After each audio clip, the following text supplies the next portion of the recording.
Okay, in the last 2 days, a couple earthquakes have struck, specifically in the Ridgecrest area. Everybody, all news sources are reporting on it. Large earthquake strikes Southern California day after a 6.4 trembler hit region. Experts warn of more aftershocks. And I just wanted to give you a little bit of food for thought here.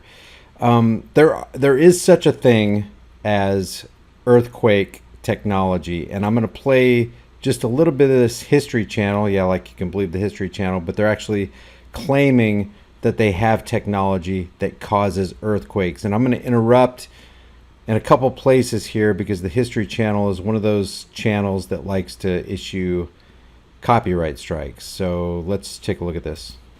ELF waves, extremely low frequency waves, are just like a subwoofer. In your car, you can actually feel the vibrations through your body. ELF waves are the same way. They vibrate the earth, and at right resonant frequencies, they can have devastating effects. There are ELF transmitters. If you do any kind of interstate driving, you see these ELF antennas scattered all over the country. And HARP is another ELF transmitting frequency. ELFs being extremely low frequency waves. And this guy's going to explain to you how these work and actually give a demonstration of how it does work. Is activated, ELF waves begin to emit. Tiny vibrations in the sand are detected. Then a few seconds later, the rock representing a fault line shifts. As you can see, in a very few seconds, the resonant frequency built up in our model released the potential energy in the rock. That concussion, on a real scale, would have been felt for 100 miles. I consider the History Channel to be mainstream, fake stream media, but they are admitting that they have this kind of technology. They're kind of flaunting it in your face. It's like, hey, we can control the weather. We can control earthquakes. There are technologies that exist, like check this out, where people claim to be able to do things like modify the weather. Harvard researchers began work on Bill Gates' funded project to block out the sun with geoengineering. As the world continues to grapple with the consequences of an ever-changing planet, scientists have continued to work on projects aimed at manipulating and shaping the world in unexpected ways.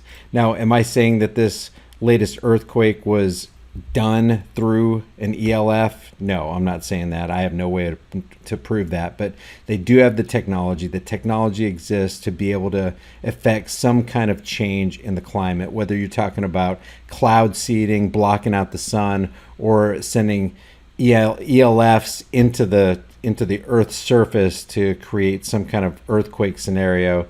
They claim to have that technology. The U.S. military claims to have technology. U.S. military create California earthquakes using seismic weapon. They're talking about using seismic tectonic weaponry.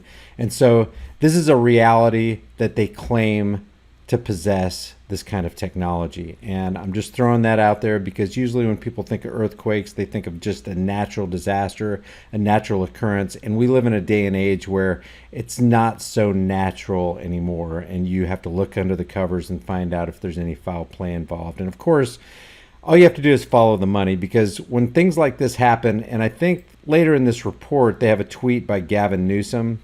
He says, I've approved an emergency proclamation for the earthquake in Kern County and aftershocks. So there's money that flows after events like this, and Key Bono is always in play no matter what you're talking about, especially when you're talking in the realm of government. They're always seeking to make money from somewhere, whether they're bleeding from federal sources or whatever. But when they declare a state of emergency, a lot of resources flow into the area that requests emergency resources. So, I don't know if this was natural or if this was a man-made earthquake, but the bottom line is resources are going to start flowing, and they're going to flow from the federal government to state agencies. And that is never a good thing. So let's switch gears here. There's an article here on Zero Hedge, media predictions of tiny crowd for Trump July 4th speech proven spectacularly wrong. What's spectacular to me is that people actually focus on things as shallow as the size of crowds. And yeah, mainstream media was reporting the White House is worried no one will show up to Trump's show of a lifetime. This is from Vanity Fair.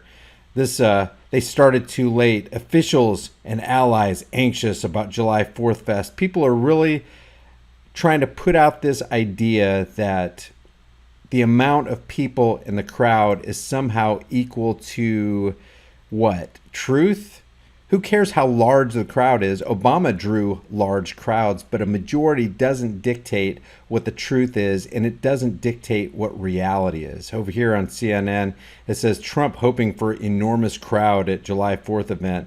So, of course, mainstream media is sitting there ready to slam Trump if he has anemic crowds, if very few people show up. But Zero Hedge says the media ran headlines right up to the day of President Trump's July 4th speech, predicting only a tiny crowd would show up. How spectacularly wrong they were. Who cares? Who cares if it was a big crowd or a small crowd? Who cares? An independent article titled Trump Officials Fear Embarrassingly Tiny Crowd for His 4th of July Speech was typical of the coverage. In reality, photos from the event show crowds stretching the full length of the National Mall. And, from the video that I saw, there were a lot of people there. A whole lot of people. They were just crammed in there. There were stages set up. There were people crawling everywhere. Mainstream media was predicting that there would be small crowds. But so what? The bankers are still in control. Every dollar in every one of these people's pockets right here indicates that they are slaves. Who cares how many people show up to an Obama rally or a Bush rally or a Reagan rally or a Trump rally? Who cares? Matter of fact, never underestimate the power of stupid people in large crowds.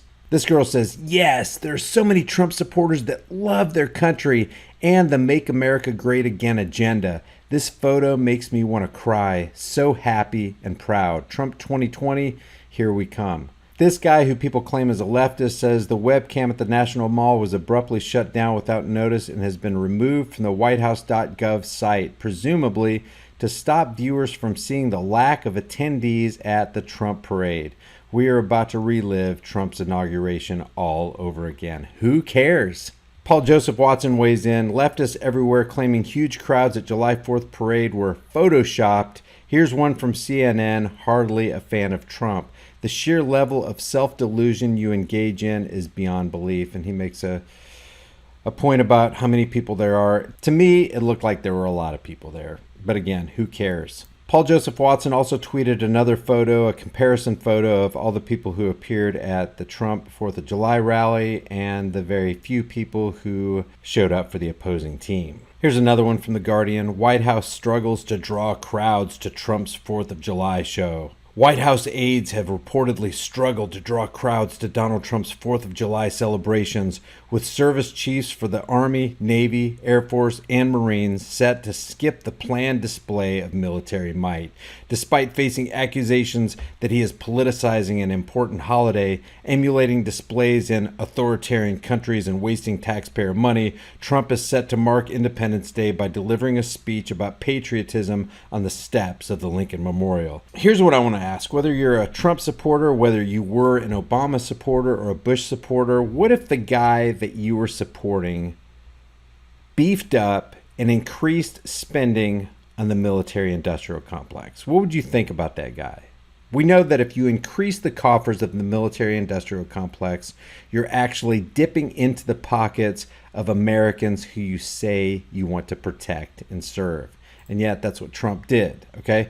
Well, let me just put a disclaimer in here, okay? The Communist News Network, CNN, the Clown News Network, whatever you want to call it, MSLSD, CBS, ABC, we all know it's fake news. We've solidified that. We've objectively run through example after example after example in video documented form that they are indeed fake news. And we also know that Trump is their bread and butter. They're always going against Trump, but it's the WWE dog and pony show smokescreen that's keeping people deceived, divided, and distracted. And that is the main objective, not only for mainstream media, but also for the government. So what do you think? I mean, I would want to ask anybody who showed up at the National Mall to the 4th of July parade, do you really think you're in the land of the free, in the home of the brave? Do you really, really think you're free? And I think most people would say, Yeah, heck yeah, I'm in America. I'm free. America, go America. But if you ask them, well, what would happen to you next month or next year or in the days to come? What would happen to you if you stopped paying your property taxes? Even if you own your house, even if you paid cash for your house and your property, what would happen if you stopped paying your property taxes? Your house will be taken from you. It'll go into foreclosure. You'll be forced off the property you thought you had, and it'll become evident that you don't actually own your house. You're just renting property from the property owner, which is the government. We are not in the land of the free, home of the brave. We're in the land of the fee, home of the slave. Take that dollar out of your pocket. It's a Federal Reserve note. It's a note of debt. It's not anything of value. It's not like gold and silver. It's subject to inflation, the inflation tax, which means the dollar that you have today, the value of it can be manipulated by the international Zionist banking cartel known as the Federal Reserve. That automatically makes you not free. So when it's ironic to gather together at an event that is supposed to celebrate independence when we are actually in the land of the fee and home of the slave. What are we celebrating here? What are we really celebrating on Independence Day? What are we independent from? We're not independent from the bankers. We're not independent from the influence and the force and the might of the military-industrial complex. What if he had a good buddy who was a convicted serial pedophile, like Jeffrey Epstein, and then he appointed a labor secretary to the White House after this said labor secretary, Alex Acosta, freed a guy named Jeffrey Epstein? What would you think about? What would you think about Obama? Look at this. Here's Epstein right here, convicted child predator. He's a convicted sex offender. Lolita Express. Remember the Clintons going to Rape Island? Alex Acosta, who is the current Trump-appointed labor secretary, freed Jeffrey Epstein. What would you think if Obama did that? You'd be infuriated. You'd be outraged. What if Obama came up with something called a red flag law where people can come into your house, trample over your Fourth Amendment right, trample over your Second Amendment right, confiscate all your weapons, not give them back to you. You have to go through a psychological evaluation to get them back if you ever give them back. You would think that guy was a freedom grabber. You would think that he was there to do the exact opposite of what he said he would do. And yet we have people just huddling around the National Mall talking about how great Trump is. Hey, this is so awesome. Look, Trump, America's great. He's making America great again. How can you make America great again if you have a labor secretary who freed a known convicted pedophile, a serial pedophile? How can you make America great again if you're endorsing gun confiscation red flag laws, the extreme risk protection orders? How can you have a free country? How can you be the land of the free and home of the brave when you have a dollar that's a Federal Reserve note that's a note of debt? Or the military industrial complex is just being beefed up every single year. The coffers are being increased by said president. It doesn't matter who the president is. I'm not after a particular person. I'm after a concept. I'm after a principle, freedom, liberty. How can we claim to be in the land of the free and the home of the brave when we are in the land of the fee and home of the slave? That's my question. And truth is indiscriminate.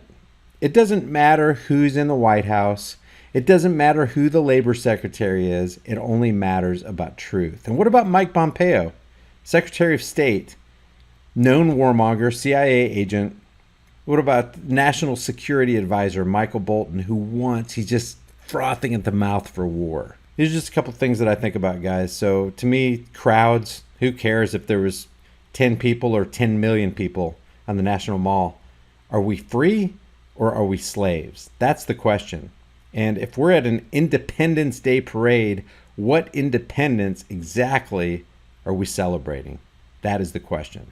If you guys enjoy these videos, subscribe to the channel, hit the bell notification icon, give it a thumbs up, and share it with everybody you know.